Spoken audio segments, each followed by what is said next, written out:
আসসালামু আলাইকুম সবাইকে। তো আজকে আমরা শিখবো যে কোনো বেস থেকে 10 বেসে আমরা কিভাবে নাম্বার সিস্টেমে কনভার্সনটা করতে পারি। Okay?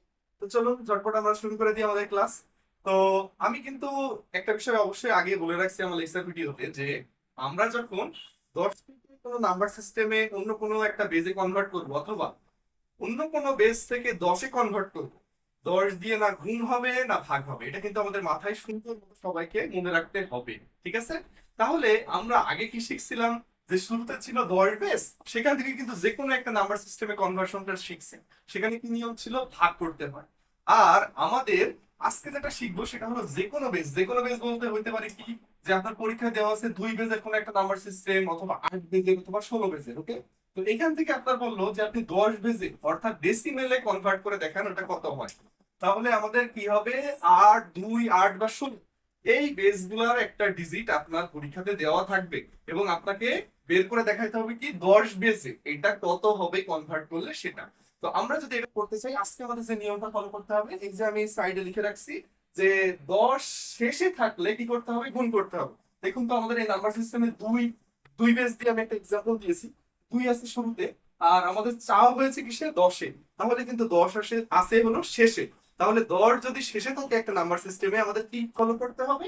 অবশ্যই অবশ্যই গুণ করতে হবে। আচ্ছা, এখন আমরা কিভাবে কি দিয়ে গুণ করবো সেটা আমরা এখন জানবো। তো আপনার যদি 2 বেস দেওয়া থাকে, গুণ করবেন 2 দিয়ে। যদি আপনার 8 বেস চাওয়া থাকে, 8 দিয়ে গুণ করবেন। 16 চাইলে 16 দিয়ে। 6, 7 অন্য যে কোনো বেস দিয়ে আপনার চাওয়া হোক না কেন, যে বেস দিয়ে আপনার প্রশ্নে চাইবে যে ওইখান থেকে 10 কনভার্ট করে দেখা, তাহলে আপনাকে যে কাজ করতে হবে ওই বেসটা দিয়েই গুণ করতে হবে। এটা কিন্তু ভালো মতো আমরা সবাই একটু মেমোরাইজ করে নিই। ওকে, তো শুরু করে দিই। এটার নিয়মটা কি?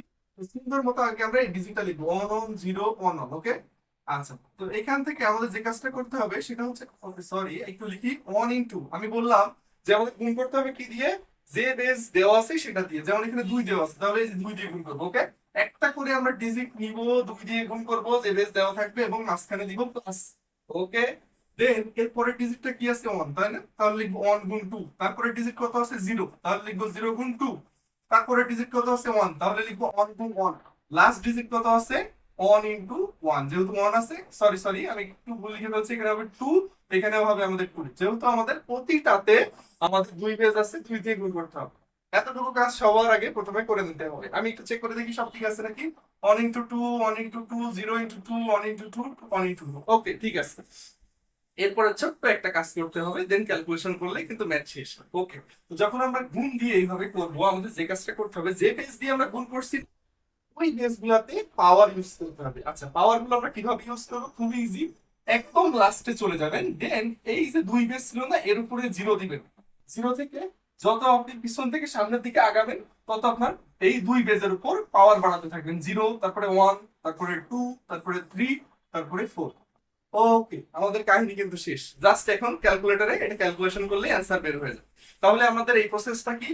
যে ডিজিটটা দেওয়া থাকবে, আমার 2 থেকে 10 চাওয়া হয়েছে, তাহলে 2 পেজ দিয়ে সবাইকে গুণ করে দিতে হবে এবং মাঝখানে প্লাস দিয়ে দিয়ে যাইতে হবে। দেন একদম লাস্ট পজিশনে চলে যাব।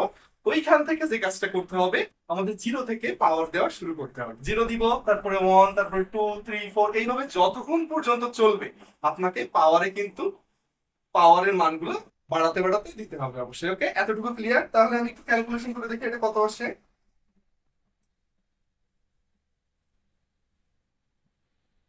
1 ইন্টু 2 পাওয়ার 4 প্লাস 1 ইন্টু 2 পাওয়ার 3, তারপরে প্লাস 0 ইন্টু 2 পাওয়ার 2 প্লাস 1 ইন্টু 2 পাওয়ার 1 প্লাস 1 ইন্টু 2 পাওয়ার 0। ওকে, তাহলে আমাদের টোটাল আসতেছে 27।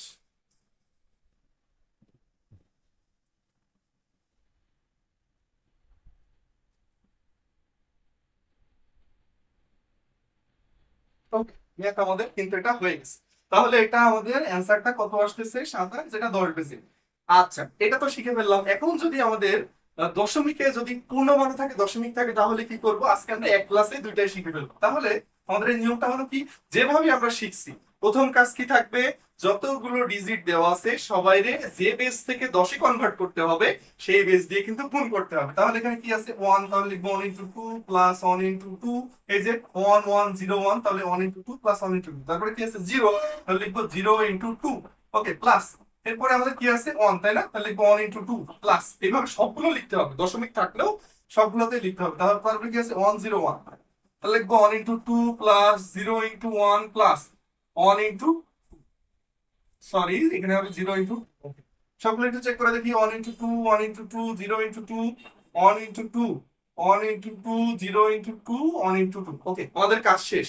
আচ্ছা, আমরা একটু আগে যে ম্যাথটা শিখলাম এখানে কি ছিল যে দশমিক, এই যে এটা পূর্ণমান না আমাদের, এই যে এইটুকু, এই যে প্রথম অংশটা পূর্ণমান না, এই পূর্ণমানের ক্ষেত্রে নিয়মটা কি ছিল যে আমাদের পূর্ণমানের যে বেজ দিয়ে গুণ করব সেই বেজে শেষ যে পজিশনটা থাকবে লাস্ট পজিশন, ওইখান থেকে 0 থেকে দিয়ে পাওয়ারের মান সামনের দিকে কি করতে হবে, বাড়াইতে হবে, তাই না? তাহলে আমি একটু এখানে চলে যাই তো 1 1 0, এই পজিশন আমি একটু এখানে সেপারেশন করে দেখাইতেছি জাস্ট বোঝানোর জন্য। পরীক্ষাতে কিন্তু আপনারা জাস্ট এইভাবে গুণ করে এইভাবে লিখে দিবেন, বাট এখানে কোনো সেপারেশন দিবেন না, আমি জাস্ট বোঝানোর জন্য দিতেছি।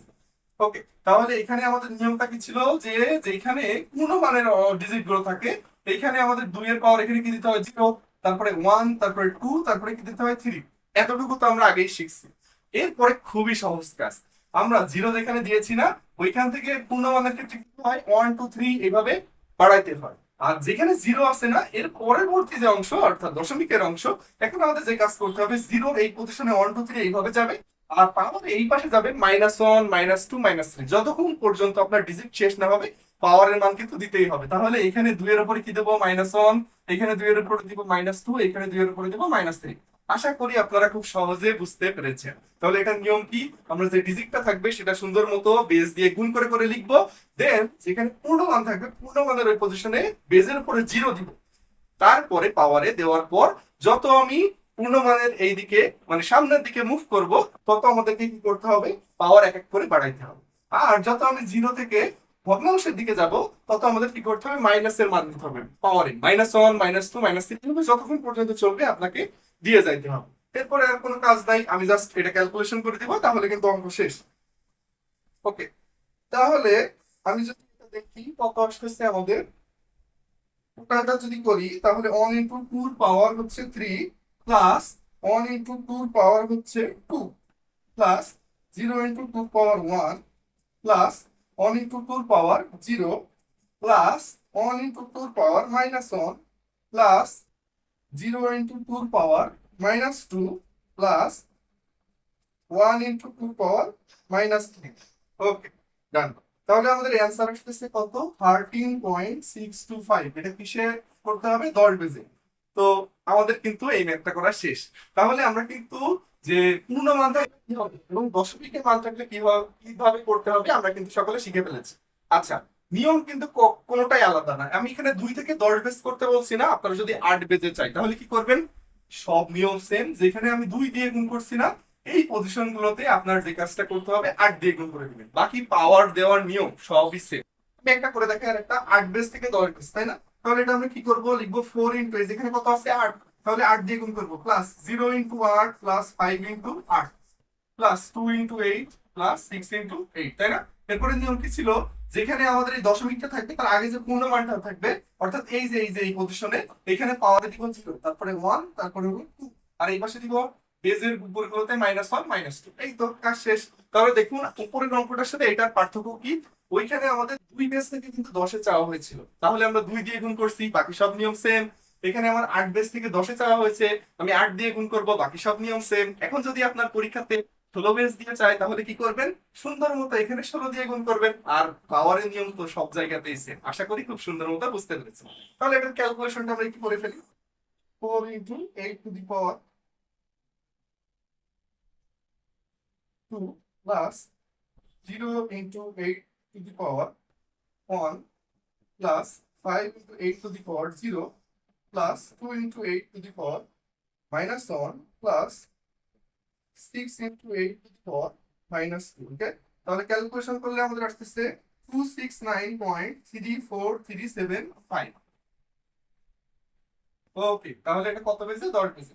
আশা করি আপনারা খুব সহজেই কিভাবে আমাদের যে কোনো নাম্বার সিস্টেম থেকে 10 বেজে কিভাবে কনভার্ট করবো আপনারা সকলে খুব সুন্দর মতো শিখে ফেলেছেন। বাসায় বসে প্র্যাকটিস করবেন, আমি যেভাবে বললাম 16 বেজ যদি চাই তাহলে কি করবেন, 16 দিয়ে গুণ করবেন, তাহলে আপনার দেন এইভাবে এই প্রসেসে করার পর ক্যালকুলেটরে সবগুলো মান বসাবেন, যেটা অ্যান্সার হবে সেটা হবে আমাদের উত্তর। তো আশা করি আমরা খুব সুন্দর মতো 10 বেস থেকে কিভাবে কনভার্ট করতে হয় বাকি নাম্বার সিস্টেম গুলো এবং অন্যান্য যে নাম্বার সিস্টেম গুলো আছে সেই বেস গুলো থেকে 10-এ কিভাবে কনভার্ট করতে হয় সেগুলো আমরা খুব সুন্দর মতো শিখে ফেলেছি। সকলে ভালো থাকবেন, সুস্থ থাকবেন, ধন্যবাদ।